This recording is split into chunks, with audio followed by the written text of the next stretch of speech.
ఏదైనా ఒకటి జరగాలన్నమాట. ఉమ్, అప్పుడు ఏం మాట్లాడతావు? నేనేం మాట్లాడాను?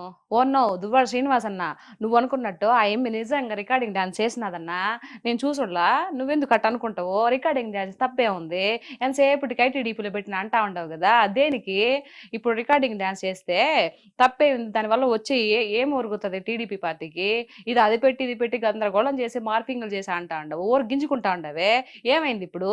టీడీపీకి అదే పని, కూటమి ప్రభుత్వానికే మీ దివ్యల మాదిరి ఎక్కడ రికార్డింగ్ డాన్స్ చేస్తా ఉంది, ఎక్కడ నిద్రపోతా ఉంది, ఎక్కడ బుడ్డు తాగుతుంది, ఇదే పని మాకు, ఇంక వేరే పనే లేదా? లాస్ట్ లేదు అన్నారు బుడ్డి తాగితే. అంటే బుడ్డు నీళ్లు.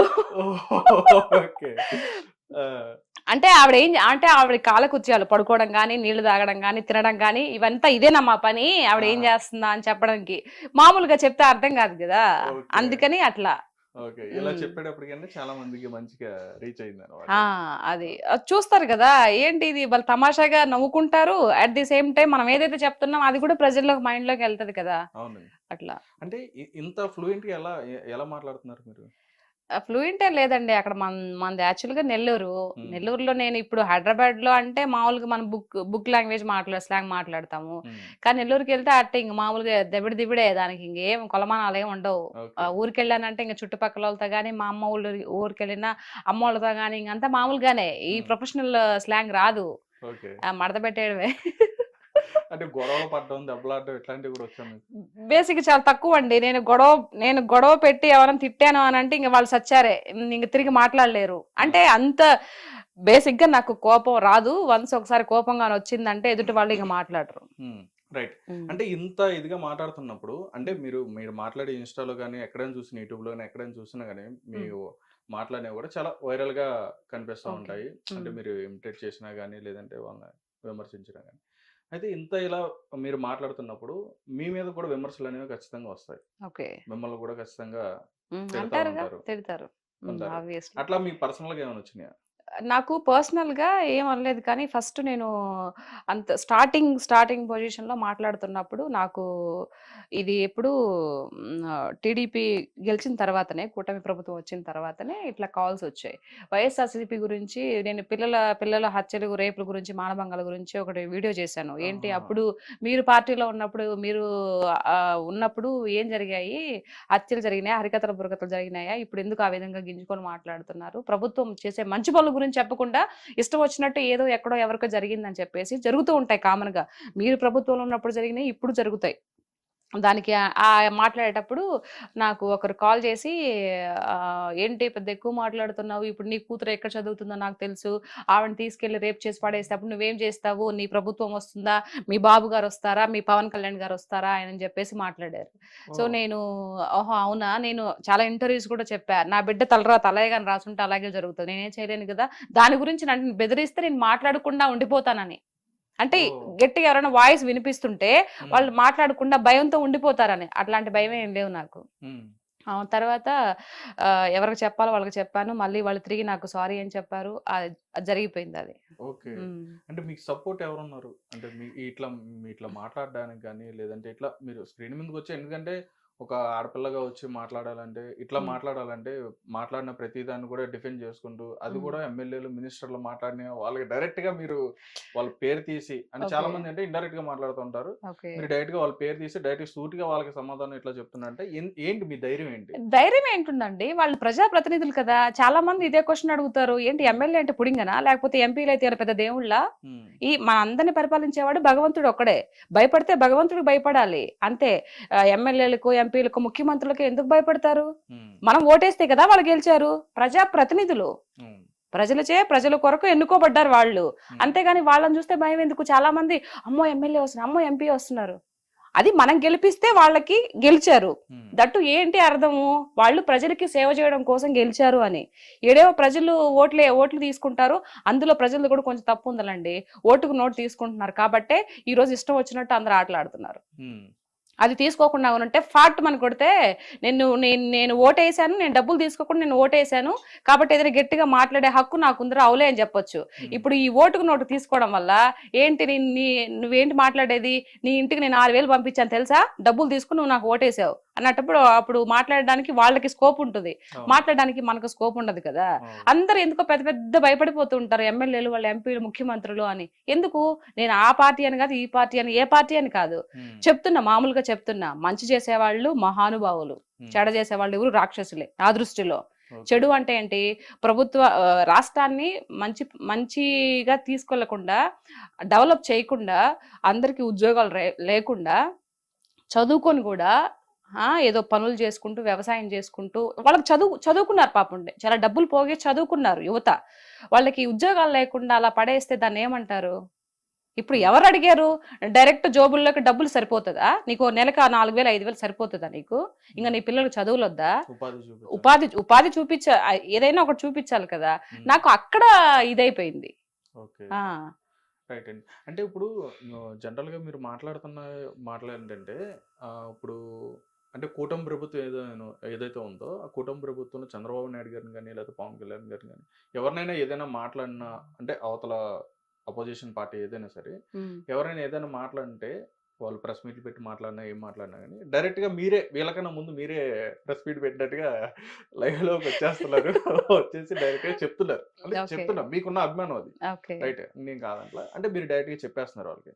చెప్తున్నప్పుడు అంటే వాళ్ళు మాట్లాడింది కూడా మనం ఒకసారి ఆలోచిస్తే బెటర్ కదా. అంటే వచ్చారు మరి ఏం చేస్తున్నారు మీరు అని చెప్పన్నట్టుగా ఇప్పుడు రోజా గారు కానీ వీళ్ళు కానీ అడుగుతున్నారు, ఇన్ని నెలలు అయింది వచ్చి మీరు ప్రజలకు ఏమీ చేయలేదని చెప్పన్నట్టుగా వాళ్ళు మాట్లాడుతున్నారు. అసలు ఏం జరిగింది ఏంటనేది మీరు కూడా ఒకసారి ఆలోచించారు. కాదు, ఏం జరిగింది అని అంటే ఇప్పుడు వచ్చి 5.5 నెలలు అవుతుంది.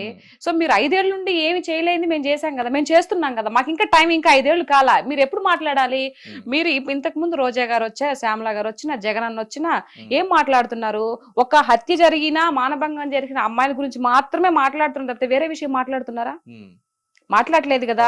ఇప్పుడు కంపెనీస్ కొన్ని లోకేష్ అన్న గారు కంపెనీస్ తీసుకొచ్చారా, దాని గురించి మాట్లాడుతున్నారా? మాట్లాడలేదు. ఇప్పుడు ఫంక్షన్ ప్రభుత్వంలో కూడా వాళ్ళు కూడా చాలా కంపెనీస్, ఏంటిది రొయ్యల కంపెనీలు, చేపల మార్కెట్లు, ఇవే కంపెనీస్ అంటే? గుడ్డు ఆయన అంటాడు, ఎవరు గుడ్డు అమర్నాథ్, గుడివాడ అమర్నాథ్ ఇప్పుడే కోడి గుడ్డు పెట్టిందంట, పొదిగి ఎప్పుడుకో పిల్లలు అయిద్దంట, అప్పటి వరకు వెయిట్ చేయాలంట. ఇదా సమాధానాలా? ఇవే ఆన్సర్లా? ఇవే ఒక ఎంపీలు ఎమ్మెల్యేలు చెప్పాల్సిన మాటలు ఇవే? మరి ఎట్లా ఊరుకుంటారు చెప్పండి? మీకు వాక్చాతు స్పష్టంగా మాట్లాడి ఇది తెలియదు, ఏం మాట్లాడి తెలియదు. పోలవరం ఎప్పుడు ప్రాజెక్ట్ అవుద్దంటే, కంప్లీట్ ఎప్పుడు అయిద్దంటే మాకు తెలియదు, దాంట్లో ఏం జరిగింది ఇప్పటికే అర్థం కావట్లేదు మాకు అంటే, అదేమంటే అర్థం కావట్లేదు. ఇట్లా మాటల. ఇప్పుడు జగనన్న గారు వచ్చిన తర్వాత ప్రత్యేక హోదా తీసుకొస్తా అన్నారు, తీసుకొచ్చారా? అంతకు ముందు బాబు గారు పదవిలో ఉన్నప్పుడు నీకు దమ్ము ధైర్యం లేదు, ప్రత్యేక అడగలేవు అని చెప్పేసి ఎంత ఏకాడు చూసే ఉంటారు కదా మీరు. మరి ఆయన ముఖ్యమంత్రి అయిన తర్వాత ఏమైనా ప్రత్యేక హోదా తీసుకొచ్చారా? పోనీ నరేంద్ర మోడీ దగ్గరికి వెళ్ళి మాట్లాడారా? ఎంతసేపటికి వెంకటేశ్వర స్వామి విగ్రహం ఇచ్చి కాళ్ళు మొక్కొస్తాడు తప్పితే మాకు ప్రత్యేక హోదా ఇయ్యా అని చెప్పేసి అడిగారా? అంటే 3 రాజధానులు కూడా పెట్టి, ఒకటి కాదు 3 రాజధానులు పెట్టి చేస్తా, ఒక రాజధాని పెట్టాడా? ఏం చేశాడు? అదైతే కరోనా వచ్చింది అని చెప్పేసి ఇవ్వాల్సింది, అంటే మీరు అన్నట్టుగానే కరోనా వచ్చింది కదా, మళ్ళీ ఇంకొక అవకాశం ఇవ్వాల్సింది అని చెప్పి అనుకున్నారు వాళ్ళు. ఇస్తే అవకాశం, ఇప్పుడు నీకు అవకాశం లేదు కదా, అట్లాంటప్పుడు నువ్వు ఎలా ఉండాలి? అణిగి మణిగి ఉండాలి. లేదయ్యా నాకు ఇలా వచ్చింది, ఇప్పుడు అంతా ఎందుకండి? మీకు 40% ఓటు ఇచ్చిన ప్రజలు ఓటు హక్కు మీకు ఇచ్చారు కదా, ఓటు వేసారు, గెలిపించారు కదా మిమ్మల్ని. మరి మీరు అసెంబ్లీకి వెళ్ళకపోతే నాకు ప్రత్యేక ఏదో కావాలి, అందుకే ప్రతిపక్ష హోదా కావాలి, అప్పుడు వెళ్తేనే నాకు అక్కడికి వెళ్తాను, లేకపోతే వెళ్ళను అని చెప్పేసి ఎందుకు కూర్చున్నావు నువ్వు? ఇప్పుడు అంతకుముందు బాబు 22-21 మందితో అసెంబ్లీకి వెళ్ళలేదా? అట్లా నువ్వు వెళ్ళాలి కదా. మరి ఇట్లాంటి ఈ వ్యవహారం అంతా చూస్తున్నప్పుడు ఇక్కడ చూసే వాళ్ళకి ఏమనిపిస్తుంది? అంటే ఒకవేళ వెళ్తే అసెంబ్లీకి వెళ్తే వాళ్ళని టార్గెట్ చేస్తారేమో అని చెప్పని. టార్గెట్ ఎందుకు చేస్తారు? వాళ్ళు అడిగిన దానికి సమాధానం చెప్పు. ప్రభుత్వంలో 150 మంది ఉన్నప్పుడు, వీళ్ళు తక్కువ మంది ఉన్నప్పుడు, 121 ఉన్నప్పుడు, 124 మంది 23 మంది వాళ్ళు ఉన్నప్పుడు, అంటే వాళ్ళని అట్లా ఏ విధంగా అయితే టార్గెట్ చేసి అయినా నిలబడ్డారు కదా, అయినా నిలబడ్డారా లేదా? అసెంబ్లీలో వాళ్ళు నిలబడి అడిగిన దానికి ఆన్సర్లు చెప్పారా లేదా? మరి నువ్వు 5 ఏళ్ళు చేస్తున్నప్పుడు అడుగుతారు, ఏంటే ఇది ఇప్పుడు ఇలా చేసావంటే నువ్వు ఉన్నదే తప్పో ఒప్పో ఉన్నదే చెప్పు. తర్వాత విషయం తర్వాత నీకు మైక్ ఇవ్వకుండా మాట్లాడేది ఇవ్వకుండా ప్రజలు మొత్తం చూస్తున్నారు కదా అసెంబ్లీలో ఏం మాట్లాడేది. మరి ప్రజలు నిన్ను నిర్ధారిస్తారు కదా, నువ్వు ఎందుకు బాధపడతావు? అసలు నువ్వు ఎంటరే అంటే భయము, మనం ఏమి చేయలేదు కాబట్టి మనల్ని ఈరోజు ఏకుతారా బాబు, ఎందుకు పోవడం అని చెప్పేసి ప్రతిపక్ష హోదా అది ఇదని చెప్పేసి కథలు చెప్తున్నారు. మరి ఇలాంటి ధోరణి చూస్తే ఎలా అనిపిస్తది? మరి నేను కూడా ప్రజల్లో ఒకదాన్ని కదా, మరి నాకు అనిపించదా నేను మాట్లాడకూడదా? మాట్లాడచ్చు మరి అయితే మీకు అంటే ఎవరంటే మీకు అనిపిస్తుంది అంటే ఇప్పుడు ఒక వైఎస్ఆర్సీపీ అనే కదా, అంటే ఎవరు ఈ రాష్ట్రానికి సంబంధించిన ఏదైనా పథకాలు కరెక్ట్గా మాట్లాడుతున్నారా లేదంటే వాళ్ళు మాట్లాడేది తప్పు అని చెప్పని మీకు ఎవరు అనిపిస్తుంది? పర్టికులర్గా ఎవరిని చూస్తే అనిపిస్తుంది మీకు? అలా ఇప్పుడు ఉండే కూటమి ప్రభుత్వంలోనా? ఇప్పుడు అని కాదు, అంటే కూటమని కాదు, వైఎస్ఆర్సీపీ కానీ ఇంతకు ముందా, వాళ్ళు పదవిలో ఉన్నప్పుడా? వాళ్ళు పదవిలో ఉన్నప్పుడు అసలు మెయిన్ ఎవరైతే ముఖ్యమంత్రిగా ఉన్నారో జగన్ అన్న గారే సరిగ్గా మాట్లాడలేదు కదండి.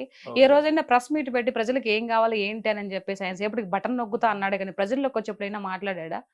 మాట్లాడలేదు కదా. నాకు ఒక్క ఛాన్స్ ఇవ్వండి అని చెప్పేసి ఆయన జైల్లో కూర్చున్నప్పుడు వాళ్ళ చెల్లెలు వాళ్ళ అమ్మగారు అంతా ఇది చేసి అతన్ని ముఖ్యమంత్రి పదవికి కూర్చోబెట్టి ఒక స్థాయి ఇచ్చారు.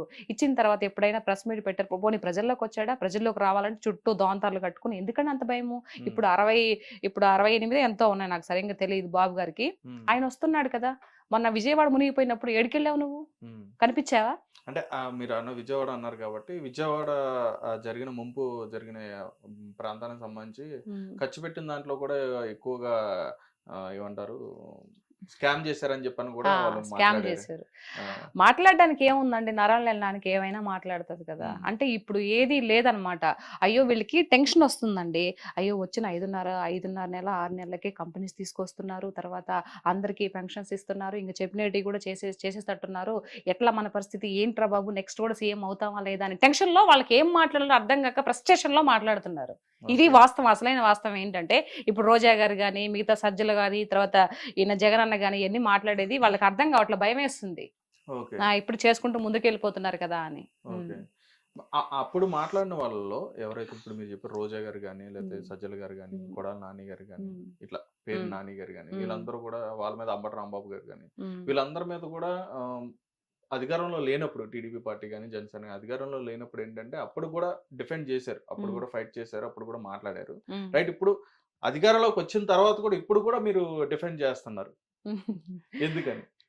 మేము న్యాయంగా ఉన్నాం కదండి. ఇప్పుడుండే కూటమి ప్రభుత్వం న్యాయబద్ధమైనటువంటి ప్రభుత్వం. అన్యాయంగా ఒకరిని దుర్భాషలాడేసి ఒకరి మీద నోరేసుకొని పడిపోయి అట్లాంటి తత్వం కాదు ఇప్పుడుండే ప్రభుత్వం. ఇప్పుడుండే సీఎం ఎవరైతే ఉన్నారో అలాంటి వ్యక్తి కాదు, అందరినీ కలుపుకొని పోయే రకమే. కానీ బట్ వీళ్ళు ఏదో అంటారు కదా, ఇప్పుడు దున్నపోతుల ఎద్దులు ఎట్లా మొరాయిస్తాయి లాగేటప్పుడు ముక్కుకు తాడేయాలని, ఆ విధంగా అట్లా ట్రీట్మెంట్ ఇవ్వాలి వాళ్ళకి. కానీ వాళ్ళ నోటికి అదుపు ఉండదండి. ఇప్పుడు ఏదైతే నెక్స్ట్ సీఎం, ఇప్పుడు ఎవరికైనా చెప్తున్నాను ఒకటే మాట ఏంటంటే, నెక్స్ట్ మనం మళ్ళీ ప్రజల్లోకి వెళ్ళాలి, ఓట్లు వేయాలి, మళ్ళీ మనం పదవిలోకి రావాలి అని అంటే ఉండే ప్రభుత్వంతో పోతా ఉండాలా, ఏకీభవిస్తూ పోతా ఉండాలి, తెలియగలవాళ్ళు చేసే లక్షణం. మరి ఎవరు వీళ్ళకి సలహాలు ఇస్తారో నాకు తెలియదు కానీ ఎంతసేపటికి వాళ్ళు చేసిన మంచి చెప్పకుండా చెప్పాలి కదా, మంచి కూడా కంపెనీలు వచ్చినాయి తీసుకొచ్చి చెప్పాలి కదా, అవి చెప్పరు. ఎంతసేపటికి ఏదైనా చిన్న మిస్టేక్ ఏదైనా జరిగింది అనుకో, ఎట్లాంటి మిస్టేక్స్ అంటే అవి ఎక్కడో ఒక అమ్మాయిని పాడు చేశారో, లేకపోతే ఏదైనా హత్య జరిగిందో, లేకపోతే ఎవరన్నా ఇట్లా ఏదన్నా చేసుకుంటారు కదా, వాటి గురించి వస్తారండి ముందుకి. ఇంకా మిగతా జరిగిన మంచి గురించి చెప్పరు. అది వీళ్ళు చేసే ధోరణి అనమాట ఈ వైఎస్ఆర్సీపీ ప్రభుత్వం నాయకులు. ఇది అంటే పర్టికులర్ గా మీరు రోజా గారిని కానీ లేదంటే శ్యామలా గారు కానీ లేకపోతే శ్రీరెడ్డి గారిని కానీ వారి గురించి మాట్లాడడానికి కారణం ఏంటి? వారి గురించి మాట్లాడడానికి కారణం అంటే వాళ్ళు మాట్లాడేది అదే కదండి. ఇప్పుడు సపోజ్ రోజా గారు ఉన్నారు, రోజా గారు సరిగ్గా పరిపాలన చేసి ఉండుంటే ఆ ప్రజలతో అక్కడ మమేకమైపోయి ఆ ప్రజల బాధలన్నీ తెలుసుకొని ఉండుంటే ఈ రోజు గెలిచుండేది కదా. ఎందుకు గెలవలేదు మీరు అంటారు? మరి అప్పుడు ప్రభుత్వము అప్పుడు ప్రభుత్వము బాబు గారు ఉన్నప్పుడు గెలిచిన వాళ్ళు మళ్ళీ 21 సీట్కి 23 సీట్లకి ఎందుకు వచ్చారని మీరు అడగొచ్చు, క్వశ్చన్ చేయొచ్చు. అప్పుడు స్టార్టింగ్ లో విడిపోయినప్పుడు చెట్టు కింద కూర్చొని పరిపాలన చేశారు. ఆయన 1 by 1 డబ్బులు లేకపోయినా తెచ్చుకొని చెట్టు కింద కూర్చొని ఒక పరిపాలన చేసుకుంటూ అన్ని హిట్ టీవీ యాప్, ఇందులో short news, live news, entertainment shows, movies, digital magazines తో పాటు మీ జిల్లా వార్తలను కూడా ఫ్రీగా చూడొచ్చు. ఇంకెందుకు ఆలస్యం, వెంటనే హిట్ టీవీ యాప్ ని డౌన్లోడ్ చేసుకుని ఫ్రీగా ఎంటర్టైన్మెంట్ పొందండి. Hit TV app, hit TV app, please download hit TV app. Hit TV app ని ఫ్రీగా డౌన్లోడ్ చేసుకుని ఎంజాయ్ చేయండి. మీకు నచ్చిన ఎంటర్టైన్మెంట్ కోసం హిట్ టీవీ యాప్ ని ఫ్రీగా డౌన్లోడ్ చేసుకుని ఎంజాయ్ చేయండి. హిట్ టీవీ యాప్ని డౌన్లోడ్ చేసుకుని ఆస్వాదించండి, ఆశీర్వదించండి. ఇంతమంది సెలబ్రిటీలు హిట్ టీవీ యాప్ ని డౌన్లోడ్ చేసుకోండి అని చెప్తున్నారంటే ఎంత మంచి యాప్ ఆలోచించండి. అమెరికా అమెరికా అమెరికా అమెరికాలో చదవాలనుకునే వాళ్ళకి విశ్వసనీయమైన పేరు మన శౌర్య consultancy. UK Law 1 Year Masters. UK Law 1 Year Masters. 2 years work permit up to 5 years visa. Contact Saurya Consultancy. Contact 89851 89851.